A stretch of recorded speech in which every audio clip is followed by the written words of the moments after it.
ఉత్పత్తి చేస్తున్నారు అంటే ఇది గొప్ప గర్వకారణం మనకందరికీ.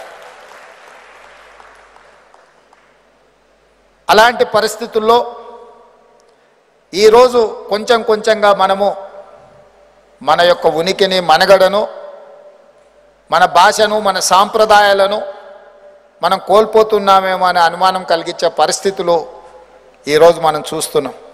అందుకే ఇలాంటి సభలు, సమావేశాలు ఏర్పాటు చేయడం ద్వారా మన యొక్క బాధ్యతను గుర్తు చేసుకునే విధంగా, బాధ్యత కలిగిన వాళ్ళు బాధ్యతాయుతంగా వ్యవహరించే విధంగా మనం విధి విధానాలను ఖరారు చేసుకోవాలి. ఈరోజు సినిమా రంగంలో తెలుగు వాళ్ళు ఈ మధ్యకాలంలో దేశ సినిమా రంగాన్నే కాదు హాలీవుడ్తో పోటీ పడే విధంగా మన వాళ్ళు రాణిస్తున్నారు. ఈ ఒక్క విషయంలో మనం మిగతా వాళ్ళకంటే ముందు భాగంలో ఉండి తెలుగు సినిమా రంగం ఈరోజు చాలామందికి దేశంలో ఆదర్శంగా నిలబడ్డది.